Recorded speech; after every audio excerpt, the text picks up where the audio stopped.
Good afternoon everyone, welcome to Techweek TV, brought to you by Callaghan Innovation. Super exciting session for you today. We are going to be exploring how New Zealand can lead the way in food innovation. Really excited to bring you two awesome panel members, Katie Blewett, who's the Group Manager for Food and Beverage at Callaghan Innovation, and Jeremy Baker, who's the Chief Insight Officer at New Zealand Beef and Lamb. Hello. Kia ora, how are you doing? Good. So this topic is pretty big. Huge. Pretty meaty, so no pun intended, sorry. That was unintentional, I promise. Didn't just put that in there, I'm not actually naturally funny. So I guess where do we even start? Do you want to give us a bit of a state of play on where the industry is at in New Zealand? Yeah, sure.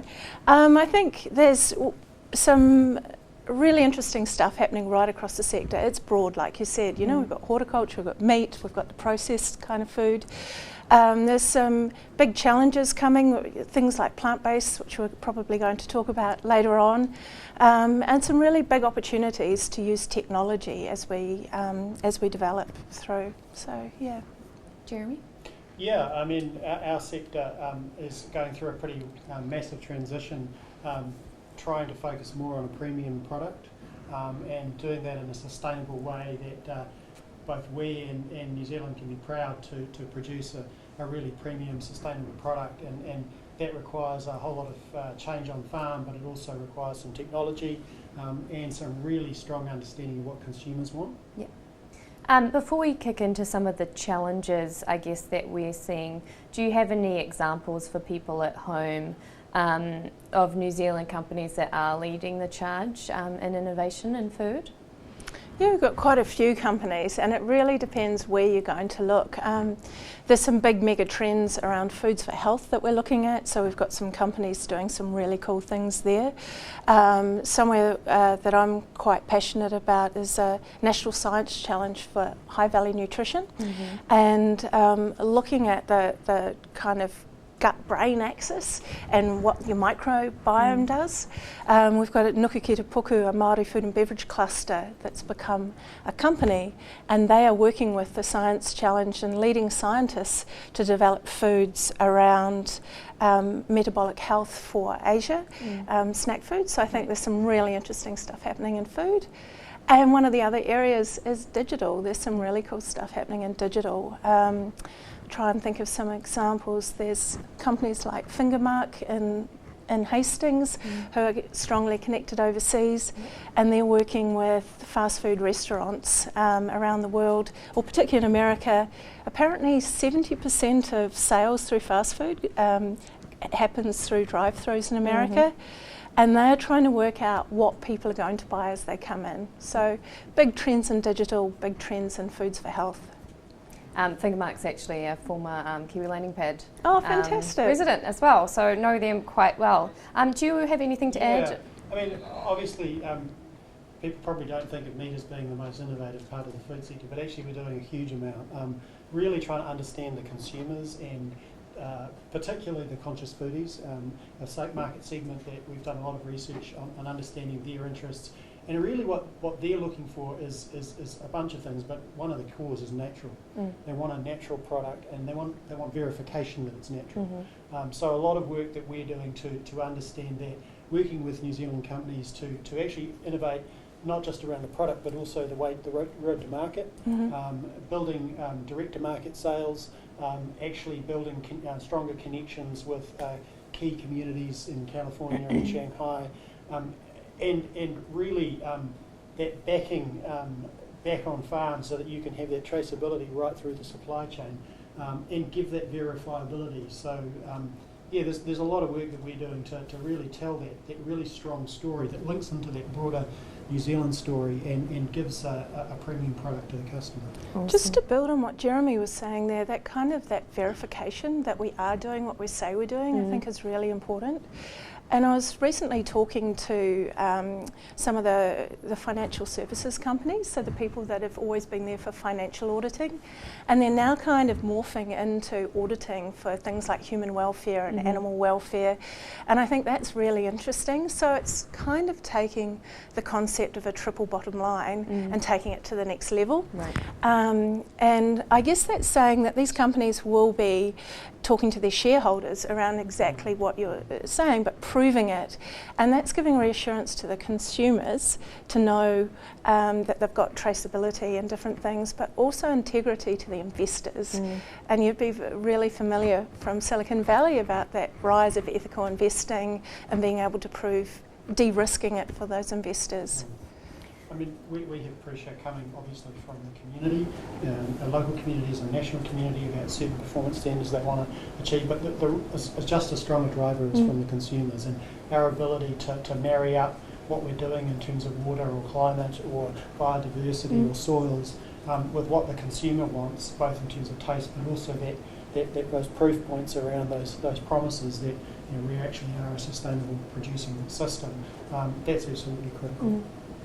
I'm going to touch a little bit more on that soon. So, with rising concerns about climate change, animal welfare and human health, is it fair to say that the future of food is set for big changes and that food producers will have to adapt?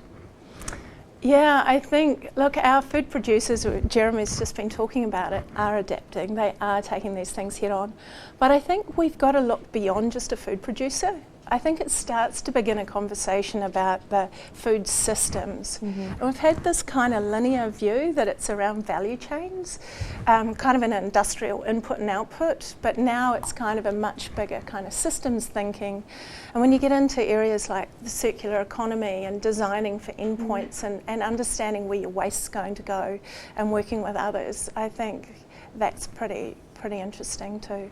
Yeah, I mean, I think it is certainly bigger than the food production system. It's actually about how you care for the land. A quarter of all New Zealand's native forests are on sheep and beef farms, and sheep and beef farmers are actually really proud of the fact that they're the kaitiaki of that taonga from New Zealand. In fact, a very significant proportion of sheep and beef farmers are in fact Māori trusts that have got 1,000-year strategies, and they're thinking about what is not just what is the product, but what's the whole experience, because people are buying the taste, but they're actually buying the story as much as the taste. Yeah.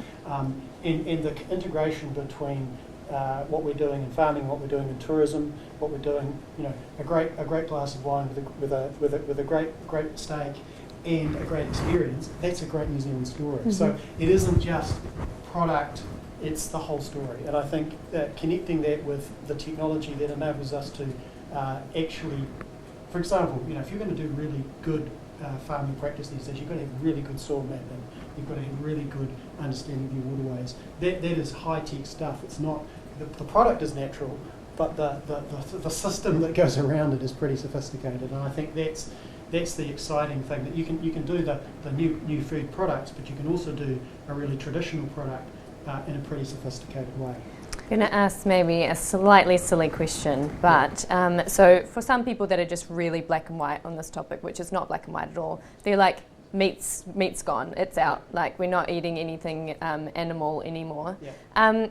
Is it really just about that sustainability of how we're sourcing, how we're growing, and thinking more about, I know that, so the venison industry, for example, a lot of people don't know that some pretty amazing businesses have come out of New Zealand that use all the offcuts of that industry, and so in some ways it's like very in the animal space, but then in other ways it's actually creating something for New Zealand as a byproduct. Can you? That was a really weird way of asking a question, but can you talk a little bit about that? Obviously, the pet food industry is hugely dependent on the meat industry, but there's also many other products, blood products, actually some biomedical products that come out of the meat industry, and in fact, so there's a lot of. I think that's giving integrity to the whole system, that you actually value the whole animal and the whole life cycle of that you truly actually get the maximum value out of it for a whole bunch of health benefits as well as for food products. So I think thinking about that in that way is really important. Yeah. Another good example of using the byproducts was, I think, Revolution Fibres working with Sanford's last year and using the Hoki collagen and spinning it and turning it into really high value face masks. I mean, that's a really good example. We actually had them turn up at our sales and marketing jam, so traditional fisheries company, and then they turned up and they're like, right, we're going direct to consumer because now we have these high value capsules that we need to sell, but we've never done that anymore, being quite a traditional business, and we were completely amazed with so that's kind of in the name of the digital innovation that you were kind of alluding to before. And that is, I was just going to say, that is a challenge with companies looking at using their byproducts in their waste streams, because they can be high value ingredients. But if you're a meat trader or another product, it's not your core business to sell high value foods. So I think there's a real opportunity there to partner with others that can do that. And I think one of the big issues that we face in New Zealand is the waste products. Let's not miss about the nitrogen and so forth that comes off our farms. How do we, on the one hand, minimise that, but on the other hand, actually utilise it? Because if we're serious about getting into plant-based production, are we going to put a whole lot more nitrogen on our soils, or are we actually going to find a natural manure? Our dairy cows produce a lot of manure. Could we recycle that waste to actually go on the land? So I think there's looking at actually, we've had actually thousands of years of having 3 field rotation systems whereby animals play a critical part in the revitalisation of soils. That's a critical thing that we need to be focusing on in this country. So I think understanding that it's not plant-based versus meat, it's actually it's an ecosystem, and as long as the ecosystem is working efficiently and effectively and environmentally sustainably, that's what we ought to be aiming for. If I take a step back, I think one of the things that I reflect on when you say that is that 90% of Kiwis live in urban centres. So you take all of that for granted, but how do we communicate it to them? Because there is a distance between what you know and what they think.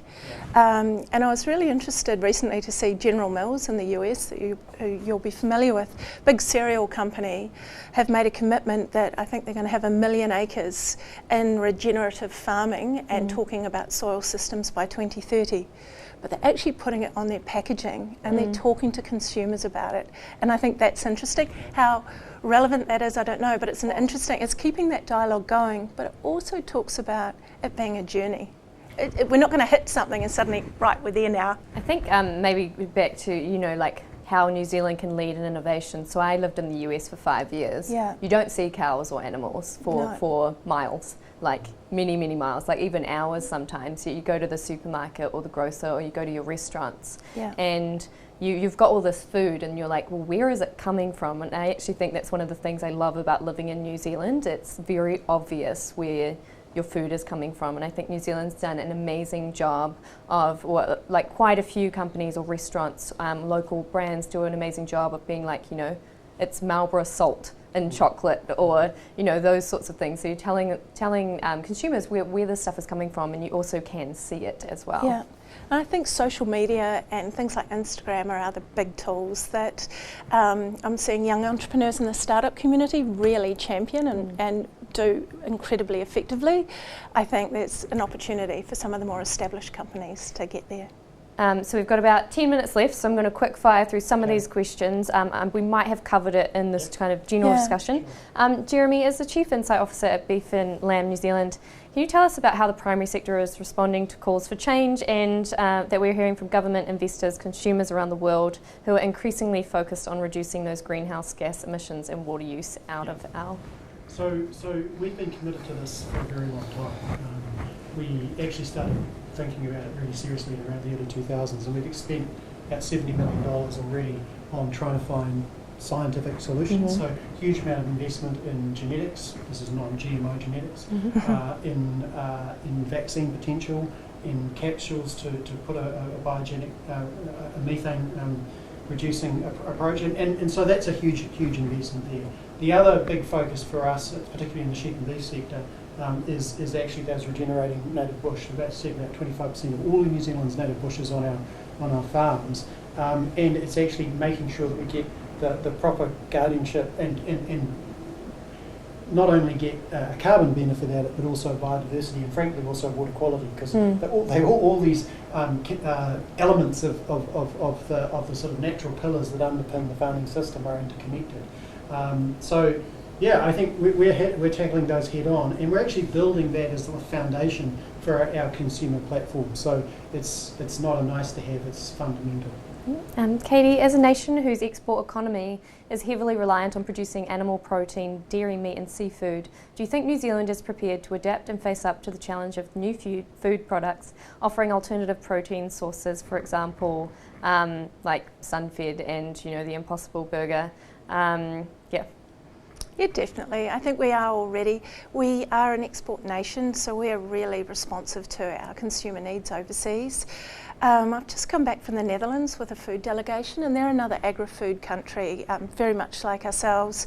And they were talking about, post-war, they were the last developed country in the world to experience famine. So they've intensified, food security was huge, and they've really intensified their farming systems. But they were, they were really open to a protein shift. They were talking, it's not a either or, it's an and. So they could see them sitting closely and seeing how plant-based and animal sits alongside each other. And I mean, I think that works for here too. But if we're going to talk about companies, it's interesting to see Fonterra invest in Motif Ingredients earlier in the year. So they're a big dairy producer who's invested in a synthetic protein company in America. And so I think we're starting to see the branching out and dabbling, and you might be able to talk to... I agree more. It is definitely a both and, not an either or. We're going to have to try and feed 9 billion people on the planet. New Zealand's red meat sector can feed 40 million of them. So we're not going to be trying to feed the masses. What we're trying to do is produce a sustainable product, which is going to, I think, be pretty rare, and a genuinely sustainable product that's verified and is of high quality for a niche target market. And working alongside the rest. I mean, 6% of New Zealand's sheep and beef farms is available for cropping. Well, actually, most of it's already in crops because sheep and beef farms are really innovative, and they're already mixing cropping in with their animal production. This is a great thing. This is not a problem. What we need to do is differentiate New Zealand's sustainable red meat from the run-of-the-mill meat around the world, and make that story really, really clear and strong. And that's where traceability and all those elements that we talked about are fundamental. Is this kind of, how our Manuka is quite well verified, where we've got those particular grades? Do we kind of need to go to that level with our meat and our animal proteins? Well, we've certainly invested through the Taste Pure Nature brand and through the Farm Assurance program in actually building the kind of network, and we're actually doing research, because there's some research that suggests that grass-fed, free range, that's basically what we do. It's the only kind of production system we really have in New Zealand. What are the benefits of that in terms of nutrition? So that's something certainly worth investigating and understanding. I know through the High Value Nutrition Science Challenge I'm involved in, First Light Foods are doing some work on their grass-fed Wagyu beef to see if there's a health benefit. So that's quite interesting. This might be a bit of an outlier, but when I first moved to the US, I saw some of the Singularity University professors speaking. And this was like 5 years ago, and they were like, soon we're going to be 3D printing food. And I was like, what? You can't do that. That's insane. That's not a thing. Do you think we're going to see that in the near distant future, or what do you even think about that concept? We're seeing 3D printing in terms of things like catering and on top of cakes and chocolates and different things at the moment. There's a lot of investment going into 3D printing proteins and meat. A lot of it's coming off the back of the medical industry for regenerative kind of projects here. I won't go into that too much when we start to talk about food, but certainly. But it's quite an expensive and high intensity initiative to go into. But we've seen some of the big American cultured foods companies starting to look at New Zealand as a potential base, because we've got really good trade agreements with some of the key markets, and as the geopolitical climate changes, we're seen as a really good R&D country. I simply think the market is actually broad enough for all different kinds, highly processed, highly technical food, and the other end of the spectrum, in a sense, a really natural product that has a story that's attached to it. And I think New Zealand can do both of them. And I guess our sector has chosen to focus on one end of that spectrum. And just finally, as we wrap up, what are some, I guess, trends that you're personally really excited about? Well, I just think the trend to actually wanting to be reconnected with the source of food and understand where it's come from and how it's produced, that's actually a good thing. And you talked about the disconnect between people and their food. The more that people in the world are going, actually, I want to know where that came from. And was the animal well treated? And is the environment in which it grew a sustainable environment? If that is a growing trend, that's good for us in New Zealand. I think I've talked about some, the foods for health. We've got companies like Arepa who are getting into the areas like nootropics and around foods for brain health and working with neuroscientists to prove that. That's quite interesting. And other digital tools that companies are using. I was talking to a company, Synergy IP last week, and they are using digital tools to visualise patent landscapes. So you can start to not only use consumer insights, but to see research insights as to what companies are researching and looking into. And I think you've always had that ability, but it's become super easy to access now. So we're going to see our ability to be a lot more responsive to international research trends. And just one more thing from each of you, just quickly. If you were to choose one food innovation in which we can lead in New Zealand, that the world needs to know about, what is it? I'm just going to be slightly different on that. And if we're going to lead in something, I think it's our size as a country, right? So we talk about the tyranny of distance. We should be talking about the closest of connections and our ability to access great talent easily in New Zealand. I think that's something that we undervalue, but is a huge asset to us as an innovators on the world stage. We can pilot stuff and do stuff really quickly. I'll go back to what I said earlier. I think if we can integrate our wonderful products with a great story and great tourism experience, whether it's offshore or onshore, a great experience about New Zealandness, I think that's an amazing product. You like that, New Zealandness. There you go. So we are going to sign off, but before we do, in April this year, Callaghan Innovation was delighted to launch its new free online discovery platform, Scale Up New Zealand. The platform is designed to get the best out of the innovation ecosystem and showcase it to the world, fostering connections that will grow companies, talent and capital. It provides a one-stop shop where quality information is provided to ambitious New Zealand businesses and that shape the activity of our innovation ecosystem. You're going to see a video now, but thank you so much for joining us. Thanks, Sean.